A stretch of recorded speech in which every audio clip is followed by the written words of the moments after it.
C'est quoi cette fin?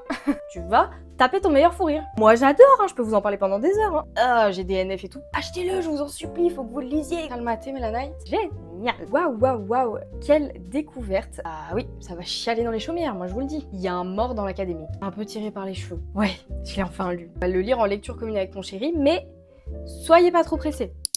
Hola, j'espère que vous allez bien. Aujourd'hui, on se retrouve pour faire un bilan lecture du mois de janvier, puisque j'ai lu 9 livres. Je crois que c'est mon record, je n'ai jamais autant lu sur un mois, donc bah écoutez, voilà. Et il y a eu pas mal de pépites, donc c'est parti, je te montre tout ça, let's go!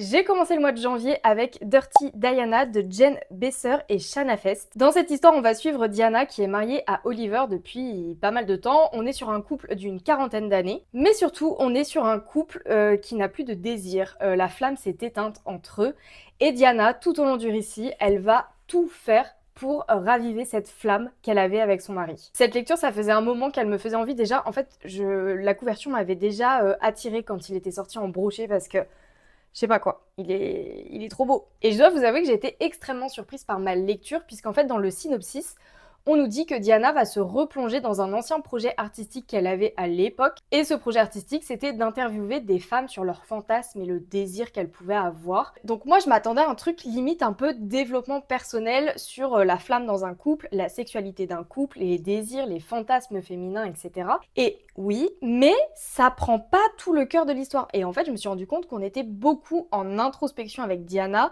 et on était aussi énormément dans sa vie, il y avait beaucoup de flashbacks. Et en fait, je me suis rendu compte qu'on était quand même vraiment sur un récit, tu vois, de vie, une romance, une histoire d'amour quand même. Bon, ça m'a pas dérangée. Il y a une suite à ce livre. Et actuellement, je le fais lire à mon chéri qui l'a terminé hier. Et il m'a dit, mais c'est quoi cette fin?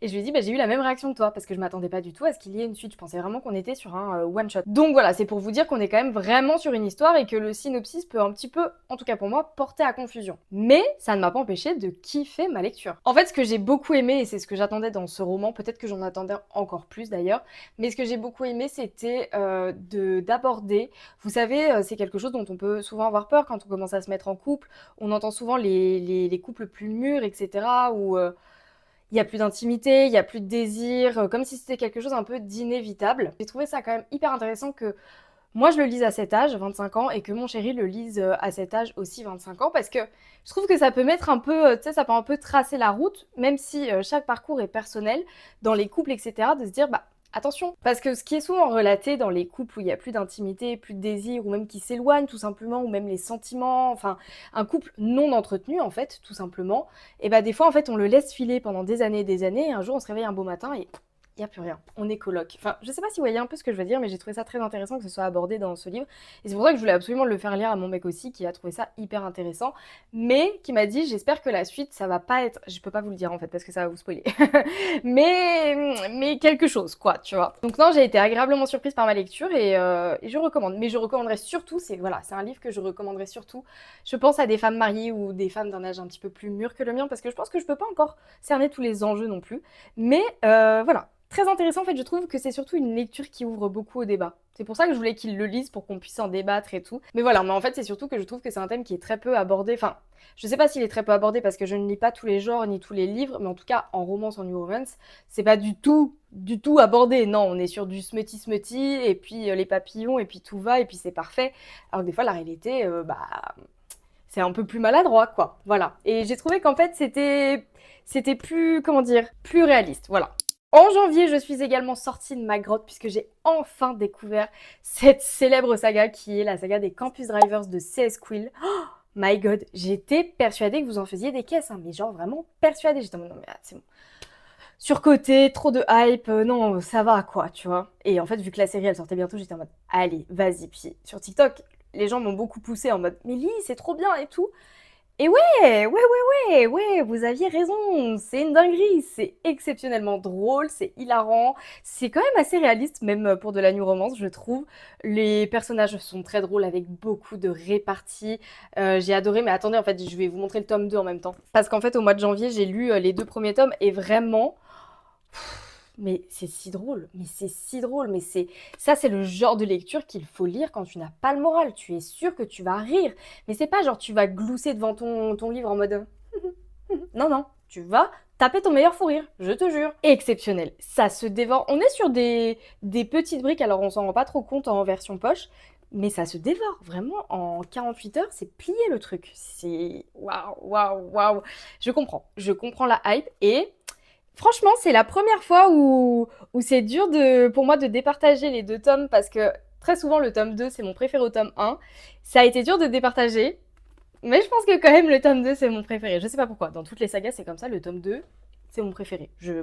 Va savoir. Mais le tome 1 a été un gros coup de cœur aussi, quoi. En fait, coup de cœur. Coup de cœur, coup de cœur, coup de cœur. Et dans le tome 2, j'ai tellement kiffé le personnage de Carrie qui joue la protagoniste. Oh, mais c'est drôle. Elle m'a fait, mais elle m'a plié de rire. Non mais vraiment, je ne sais quoi vous dire d'autre si ce n'est que si vous aussi vous faites partie de la team grotte comme moi, allez-y, vous allez pas être déçus, vous allez rire. Vous allez rire, c'est frais, c'est pétillant, c'est rafraîchissant, c'est trop bien. Voilà. Campus Drivers, trop bien, gros coup de cœur de ce mois-ci.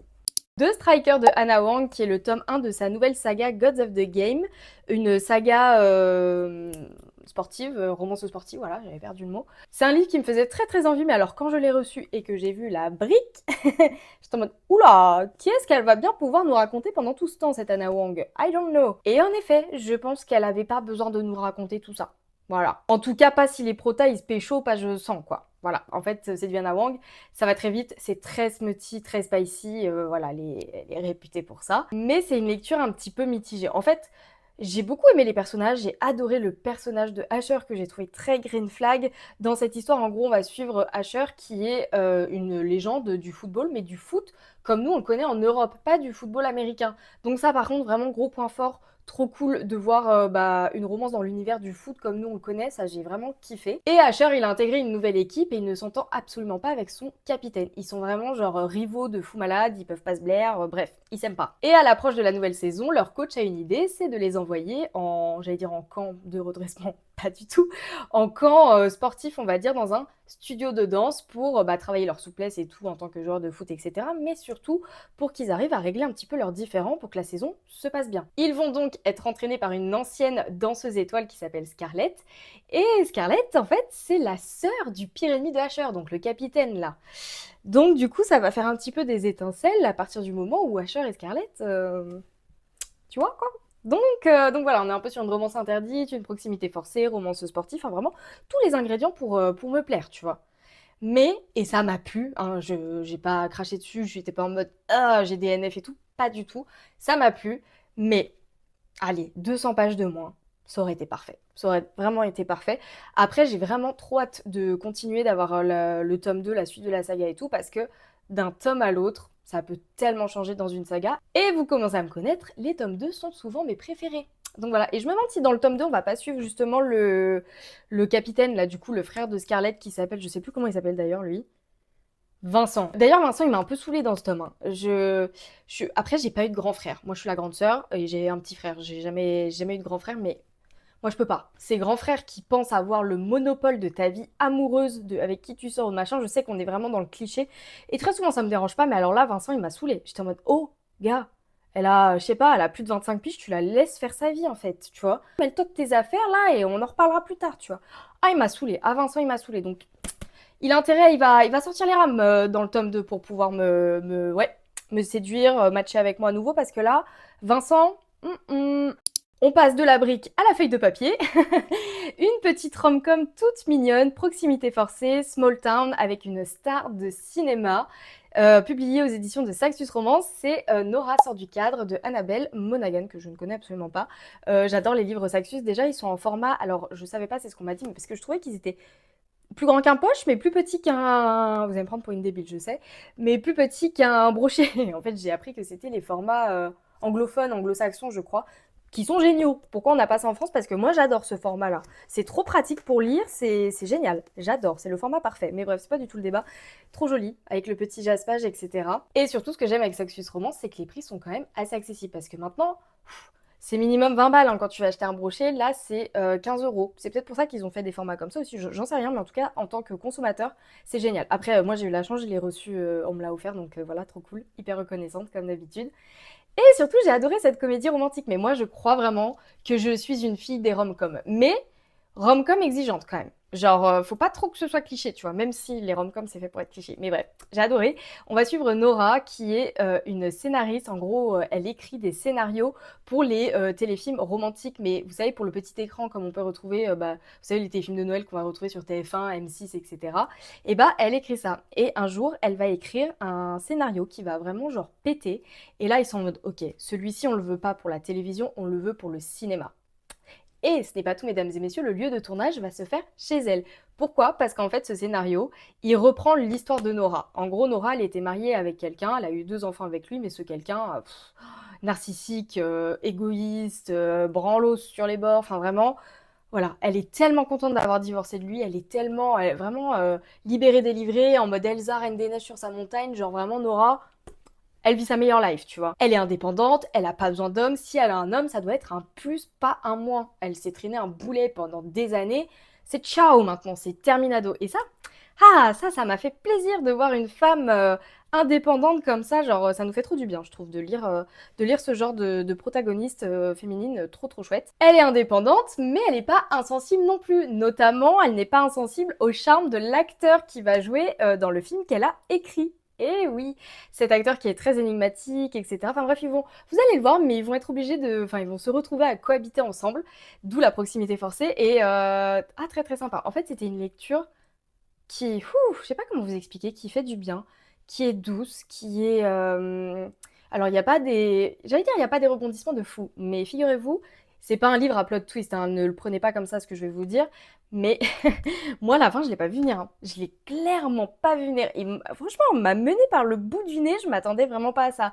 Alors que c'était quand même digne d'un scénario de rom-com, mais ça m'a eu. Après, comme je vous l'ai dit, vous fiez pas à ce que je vous dis en mode c'est un plot twist et tout, pas du tout.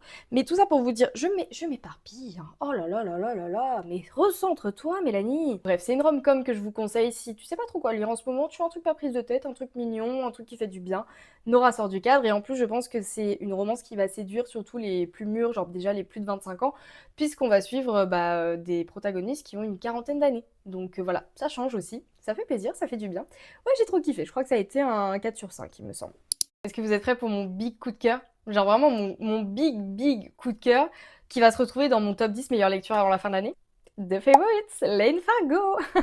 J'ai tellement l'impression de vous parler que de ça depuis un mois, peu importe, enfin tout réseau confondu, mais j'ai adoré cette lecture. C'est une lecture dont je n'ai absolument pas entendu parler sur les réseaux sociaux. C'est un livre que j'ai vu. Et pourtant, en fait, je sais pas pourquoi j'ai lu le synopsis parce que la couverture me fait pas. Enfin, elle est sympa, hein, mais elle attire pas l'œil de fou non plus. Et apparemment, ils vont la refaire, je crois. Mais du coup, je l'avais lu, je sais plus, en librairie. J'avais regardé le synopsis. J'étais en mode, oh waouh, ça me fait envie. Je l'avais pris en photo, puis j'avais cherché sur Vinted. Et l'affaire du siècle que j'ai fait, j'ai payé 6 euros alors qu'il est à 20 euros. 6 euros avec les frais de port et tout, hein. Aïe, aïe, ouais. Non, mais girl boss, on peut se le dire. Je vous en ai parlé plus en détail dans mon premier vlog que je vous ai fait, mais peut-être que vous l'avez pas vu, donc je me répète, mais il n'y a pas de souci. Moi, j'adore, hein, je peux vous en parler pendant des heures, hein. On va suivre Katharina et If. Et en fait, j'ai compris plus tard, parce que vous allez le voir, j'ai lu Les Hauts de Hurlevent, mais bref, je vous montrerai après. Et en fait, je comprends mieux pourquoi dans les... Vous savez, des fois, il y a les commentaires, et c'est marqué « S'inspirant des Hauts de Hurlevent ». Bah oui, parce qu'en fait, Katharina, Catherine dans Les Hauts de Hurlevent, Heathcliff, tellement dur à dire son putain de blaze là. Heathcliff, oh my god. Bon, S, moi je vais l'appeler S. Non, ça se fait pas de... Bon, on s'en fout. Et bah du coup, ils ont un peu les mêmes prénoms vite fait, remixés que dans Les Hauts de Hurlevent, mais c'est pas le débat. Ces deux protagonistes, ils font du patinage artistique, de la danse sur glace depuis qu'ils sont petits, ils le font ensemble, ils sont meilleurs amis, ils sont amants, enfin vraiment, ils ont un lien extrêmement fusionnels tous les deux. Et on va suivre toute leur vie sous forme de documentaire, donc sous forme d'interview, etc. Ça alterne entre la protagoniste qui raconte le récit et des formats documentaires, puisque dans ce livre, dans l'histoire en gros, un documentaire sort sur leur relation, sur leur couple sur la glace, etc. Donc du coup, on a une lecture qui est hyper addictive. Les chapitres sont super courts, 2-3 pages maximum, qui alternent entre récit et interview. C'est vraiment, ça se lit tout seul, ça se lit tout seul, c'est incroyable. Et surtout, à chaque page que tu tournes, tu ne sais pas du tout sur quoi tu vas tomber. Et en fait, voilà, ce documentaire, il va retracer toute leur vie, leur volonté d'aller au JO, entre haine, amour, trahison, ambition, enfin vraiment, il se passe énormément de choses. Tu ne t'ennuies pas, c'est un bon petit parpaing quand même, mais tu ne t'ennuies pas. Ah non, ah non, non, non, non. Ah, et puis ils m'ont eu, puis cette fin, elle m'a eu. Il a eu mes larmes, il a eu mon cœur, il a tout eu. Vraiment, j'ai vibré aux côtés de ce livre. Vraiment, je l'ai adoré et en fait, ça m'ébranle qu'il ne soit pas aussi connu, quoi. En fait, même pas du tout connu. Genre, rendez-le hypé, SVP, il est trop chouette. Et je sais que j'en ai convaincu plus d'un d'entre vous finalement, parce que dans les commentaires que j'ai pu recevoir, que ce soit sur YouTube ou TikTok, en mode ah c'est bon, je l'ai acheté, ça y est, il est dans ma palle, et puis il y en a qui l'ont vraiment terminé et qui l'ont kiffé. Parce que quand vous commencez à me dire c'est bon, je l'ai acheté, je le lis, moi je suis sûre de mes recos, parce que bah, c'est mes goûts, etc. Mais même si je vous ai dit en mode achetez-le, je vous en supplie, il faut que vous le lisiez, etc.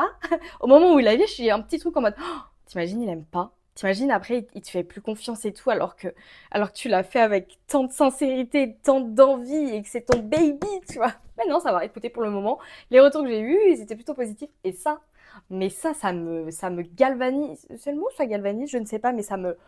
Faut que j'arrête de tourner, en fait. J'oublie que je suis sur YouTube, là. Calmaté, Mélanite. Mais ouais, ça me rend trop fière, ça me sauce un peu, j'aime beaucoup, mais voilà. Je sais pas si je vous ai trop bien résumé le truc et tout, je me suis un peu laissée emporter par tous mes sentiments face à ce livre. Mais il est génial. Il est génial, génial, génial, génial, génial. En janvier, j'ai aussi découvert La Plume de Jamais 203. Vous le verrez après, j'en ai lu un autre de lui, de Jamais 203, pas du tout. J'ai découvert La Plume de Quentin Jarnot. Et waouh, waouh, waouh, waouh, quelle découverte. Jamais 203, il est quand même assez connu. Je crois qu'il est sorti il y a un an de ça. Je suis un petit peu en retard, mais en fait, non, on s'en fout en fait, on s'en fout. Dans cette histoire, on va suivre Stella, Stella qui vit avec beaucoup de peur, beaucoup de trauma, beaucoup de choses, mais surtout Stella, elle a une particularité, c'est qu'elle fait des rêves prémonitoires. Sauf que quand c'est le moment de rêver de sa propre mort qui arrive incessamment sous peu, là c'est pas un don, c'est un peu une malédiction quoi. Stella, elle vit avec son meilleur ami depuis toujours, ils sont maintenant colocataires, c'est Cole, et Cole, il est un peu à l'inverse de Stella, il est vraiment bon vivant, joyeux, solaire, etc. Il a pas peur, il est sociable, enfin... Et on est sur un Friends to Lovers, et je crois que je suis pas une grande friande des Friends to Lovers, but là, ça a été fait, mais oh, ça a été exquis, ça a été tellement bien fait. J'ai adoré leur relation qui m'a énormément touchée. J'ai adoré le fait que ça se passe à Paris également. J'ai surtout adoré la plume de Quentin Jarnot qui est douce, poétique et en même temps poignante. Je le répète là depuis quelques temps, mais c'est vraiment une plume qui pour moi met des mots sur des mots. Ah, ça m'a eu... Et oui, oui, oui, sortez les paquets de mouchoirs. Bah oui, ça va chialer dans les chaumières, moi je vous le dis.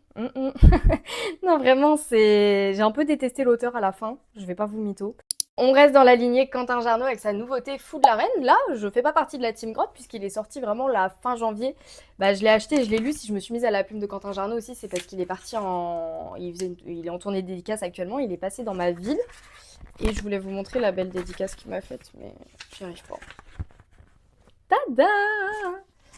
Et vraiment, bah, Nox quoi. Comme d'hab, hein, Jamais 203 est magnifique aussi, mais là, on a vraiment... je crois que c'est la première fois que je vois ça dans un livre, il me semble, j'en ai pas encore lu. Je pense que ça se fait beaucoup en fantaisie. Attendez, parce que... Attendez, j'arrive. Vous savez, des plans comme ça d'académie. Alors ici, on est sur une Dark Academia, Revolts to Lovers. Et bah, on retrouve encore une fois la plume de Quentin Jarnot qui est exceptionnelle, hein, vraiment. Mais qui est aussi, là, j'ai découvert une plume qui est tellement immersive dans cette Dark Academia. Si vous aimez les Dark Academia, je pense que vous n'allez que kiffer ce livre. On est plongé dans l'univers, c'est tellement bien fait. J'avais vraiment l'impression d'être à la fois dans l'académie Nevermore de mercredi et à la fois dans Poudlard de Harry Potter. Le synopsis, on va suivre deux protagonistes qui étudient dans une université très prestigieuse, très élitiste, etc., qui enseignent la littérature, le théâtre et les échecs. Nos protagonistes, eux, ils étudient les échecs et ils sont rivaux. On va suivre Églantine, à qui lui arrive quelque chose d'assez mystérieux puisqu'une application d'échecs se lance sur son téléphone. Elle étudie les échecs, elle adore ça, elle ne peut pas s'empêcher du coup de jouer. En mode, allez bah vas-y. Le problème, c'est que dès qu'elle déplace un pion, il y a un mort dans l'académie. et un mort de façon vraiment barbare, tout ce que tu veux, tu vois, donc trigger warning quand même. Et de là part une grande enquête pour savoir qu'est-ce qui se passe dans cette foutue académie, quoi. Et bien évidemment, elle va être obligée de faire équipe et confiance avec son plus grand rival, voilà, classique, mais on adore. Et voilà, j'ai vraiment beaucoup aimé ma lecture. Certains diront que c'est un peu lent à démarrer. Moi, sachant que je l'ai lu sans coupure, je crois quasiment, je l'ai lu d'une traite. J'ai pas trop remarqué. En effet, il y a une vraie mise en place qui est mise, mais je pense que si je l'avais lu de manière saccadée, je l'aurais peut-être plus senti. Mais après, c'est très addictif. J'avoue avoir été moins convaincue par le plot twist, alors que je n'ai absolument pas vu venir, ça c'est sûr. Mais je l'ai tellement pas vu venir que je trouve que c'est un peu tiré par les cheveux. Je sais pas trop comment vous l'expliquer. En tout cas, j'étais moins convaincue, mais sinon j'ai été convaincue par tout le reste. L'univers, la relation des protagonistes, les sujets abordés aussi, parce que ça je vous l'ai pas dit, trigger warning, on va aborder le harcèlement et les TCA, mais de manière je trouve assez juste et sans cliché. Je trouve que l'auteur l'a très très bien fait. Et surtout j'ai aimé cette plume poétique encore que j'adore. Donc voilà, j'ai préféré Jamais 203 à Fou de la Reine, mais ça a été une très très bonne lecture, hyper immersive. Et enfin on en voit le bout pour mon bilan lecture de janvier. Ouais, je l'ai enfin lu. Ça y est. Pareil, comme pour Campus Driver, persuadée que vous en faisiez des caisses. Plus La Petite Peur, j'aime beaucoup lire du young adulte. D'ailleurs, je suis partenaire avec la maison d'édition Comet qui fait quasiment que du young adulte. Mais il n'empêche que j'ai quand même toujours cette petite crainte. J'ai trop peur qu'à un moment donné, je sois en mode ah bah non, mais j'ai plus l'âge, ça me correspond plus, je passe à côté, du coup, genre. Et non, non. Ça a beau être du young adulte. J'ai eu les mêmes papillons que les protagonistes tout le long de ce livre. Genre, je vivais l'histoire d'amour avec eux, mais j'ai tellement adoré cette histoire. Cette histoire, très clairement, c'est t'as des papillons dans le ventre. Voilà, c'est beau, c'est ouh, voilà, lisez-le, il est trop bien. Ça aussi, ça va vous mettre du baume au cœur, ça va vous faire sourire. Il se lit très rapidement, il est assez court. La plume et la traduction est très très fluide. J'ai adoré. On est sur une comédie romantique, on est sur un Haters to Friends to Lovers. Et Lise, qu'on va suivre, Lise ou Lise, je sais plus trop, c'est une grande fan de comédie romantique. Lise, elle a perdu sa maman plus jeune et c'est elle qui l'initiait aux comédies romantiques et tout. Enfin bref, c'est une grande romantique dans l'âme, une amoureuse.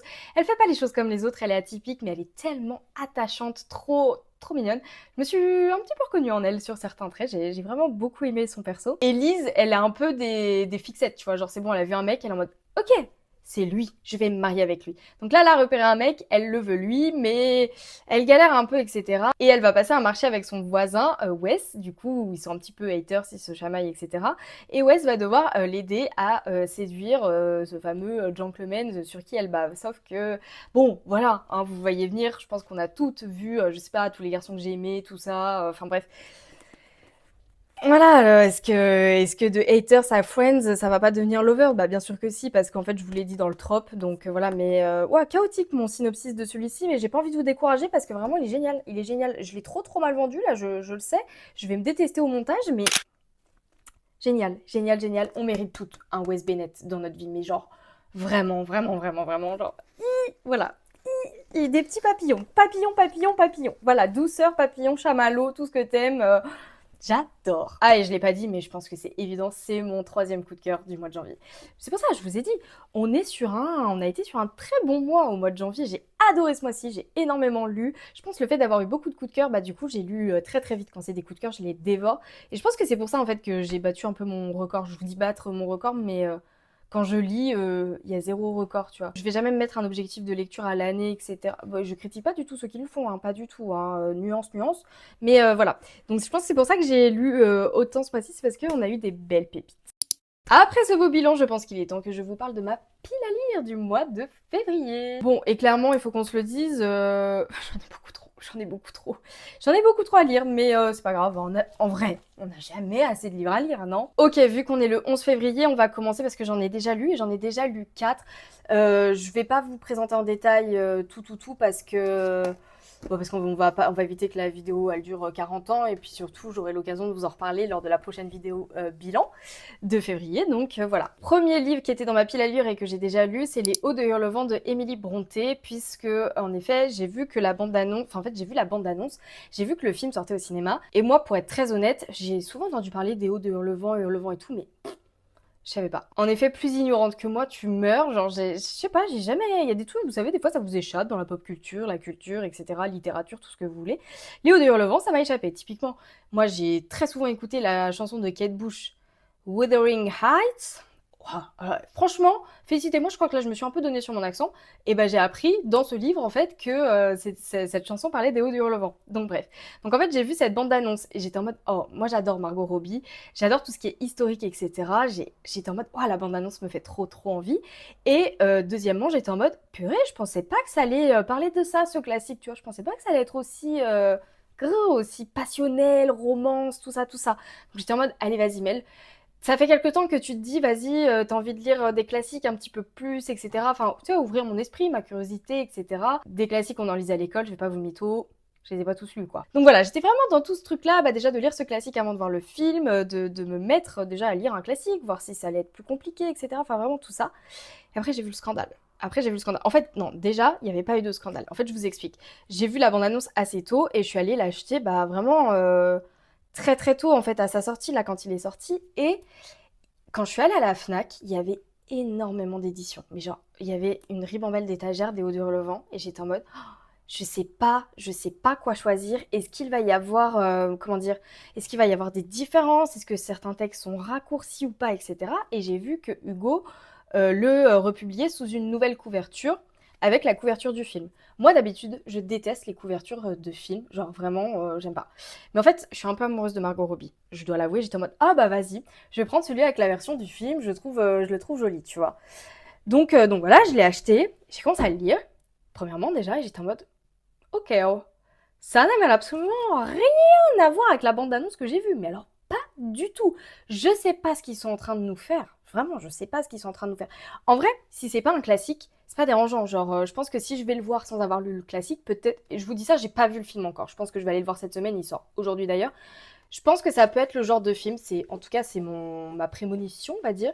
Je pense que si tu regardes ce genre de film et que t'as pas lu le livre, que tu connais absolument rien, je pense que tu peux peut-être kiffer. Mais je pense que c'est vrai qu'en ayant lu le classique et que tu t'imagines, encore une fois, je suis peut-être mauvaise langue, hein, mais de ce que je vais voir, je vais être en mode, mais ils ont rien compris. Mais qu'est-ce qu'ils font? Alors apparemment, ça a été précisé que c'était une adaptation libre, etc. Donc bon, bref. Mais moi, c'est vrai, je vais pas vous mentir, tout ce marketing, etc. J'avoue, ça a grave faussé. Je savais qu'on allait être sur un classique et tout, mais je m'attendais vraiment à ce qu'on soit sur une romance. Pas du tout, pas du tout. Mais, j'ai quand même beaucoup aimé. Enfin, je pourrais même pas dire si j'ai aimé, mais juste ça m'a marqué. Ça m'a vraiment marqué. Les thèmes qui étaient abordés, tout ce que ça dénonçait, enfin, tout, c'est vraiment des héros, mais enfin mais anti-héros, enfin je sais pas, mais antipathiques et en même temps, je sais pas, c'est trop brouillon. Je sais pas, en fait, faut le lire pour le comprendre, mais ça dépeint vraiment la victime qui devient bourreau. Voilà, je pense que c'est pas mal pour si on devait résumer ce livre et voilà. Et ouais, en fait, on est sur un grand classique gothique, tragédie, revanche, obsession. Voilà, on est tout sauf dans les petits papillons et les petites guimauves. Pas du tout, pas du tout, pas du tout. Mais c'est à lire, vraiment, c'est à lire. J'ai mis 100 pages à me mettre dedans pour me faire au style d'écriture, etc. Mais sinon, j'ai trouvé ça quand même assez accessible, ça m'a pas dérangé plus que ça. Et en fait, ça a été même très très addictif. Mais genre vraiment très très addictif, très surprenant, très... Voilà. Donc je suis tellement heureuse d'avoir découvert ce classique. Là, je vous présente cette couverture qui fait énormément débat. Même moi, hein, je dois l'avouer, grande ignorante, typiquement... Mais c'est vrai que quand je l'ai lu, j'ai vu que c'était juste Hurlevent. J'étais en mode, mais c'est Hurlevent ou les Hauts de Hurlevent? Mais grande ignorante, hein, vraiment ignorante, hein. Et j'ai vu que ça a fait débat, que en effet le nom de l'auteur est juste écrit là et écrit en tout petit ici. Donc voilà, moi quand j'ai acheté tout ça, c'était avant tout le scandale et j'avoue, je me suis pas posé toutes ces questions. Et j'ai été vraiment beaucoup dans l'ignorance et dans l'envie de découvrir et j'ai fait ça toute seule. Donc peut-être que j'ai mal fait en achetant cette édition, je sais pas. Mais voilà, en effet, c'est sûr, cette bande d'annonces et tout le marketing et tout ce qui est fait autour peut complètement fausser les lecteurs. Enfin, en fait, je vous le dis, moi, tout a été faussé de mon côté, hein. Mais J'ai pas été déçue, donc ça c'est cool. Mais ça pourrait décevoir plein d'autres gens. Quand tu t'attends à quelque chose qui n'est en fait pas du tout ça, ça peut être très décevant. Moi ça n'a pas été le cas pour moi, mais voilà, très heureuse d'avoir découvert ce classique. Ça m'a quand même donné envie d'en découvrir d'autres, donc voilà, j'ai dit que je n'allais pas passer 20 ans sur ma pile à lire de février, et c'est vrai. Mais c'était important parce que je vous le montrais, je vous le présentais avec la couverture qui fait beaucoup débat, etc. Je voulais vous donner quand même les tenants, les aboutissants, le contexte, etc. Donc voilà, et aussi peut-être en prévenir certains que ça n'a rien à voir, ça n'a absolument rien à voir, que ce soit la bande-annonce que vous avez vue du film ou que vous avez pu voir le post avec le livre présenté sous forme de trope, pas du tout, pas du tout, pas du tout. Dans ma pile à lire de février que j'ai également lu, c'est Sympathy for the Devil de Margherita Gabbiani. On est sur une dark romance que j'ai adorée, qui est hyper addictive et surtout hyper originale. Pour vous dire, on est sur une dark romance contextuelle où la relation entre les protas est saine. J'ai adoré, je l'ai dévoré en moins de 24 heures, j'ai adoré, je vous le recommande vivement et il était dans ma pile à lire de février. Broken Doll de Delphine Audrey, ici on est sur une romance qui parle beaucoup de reconstruction, une romance quand même assez sportive dans le sens où les protagonistes sont des athlètes de haut niveau, lui dans la lutte, elle dans dans la pole dance en fait tout simplement. Et j'ai été ravie de découvrir une romance dans l'univers de la pole dance, mais je vous en reparle le mois prochain pour mon bilan lecture. Et enfin, ça c'est tout frais, je l'ai lu hier soir d'une traite, voilà, le nouveau roman de Freda McFadden, La Locataire, qui sort aujourd'hui même, là à l'heure où je tourne, on est le 11 février.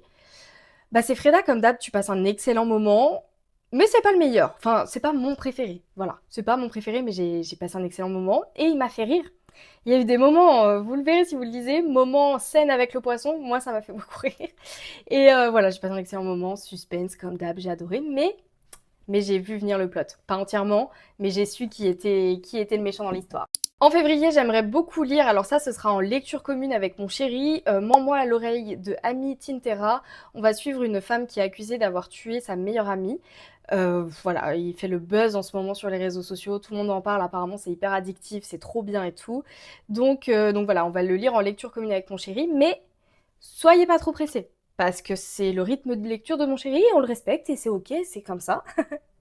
Mais ça se trouve peut-être... Non mais j'espère parce que si c'est très addictif et que c'est un thriller et qu'il me met 2 mois à me le lire, ça va pas le faire en fait. Mais je vais le pousser un petit peu, il va se pousser un petit peu, mais n'attendez pas des retours trop précipités non plus.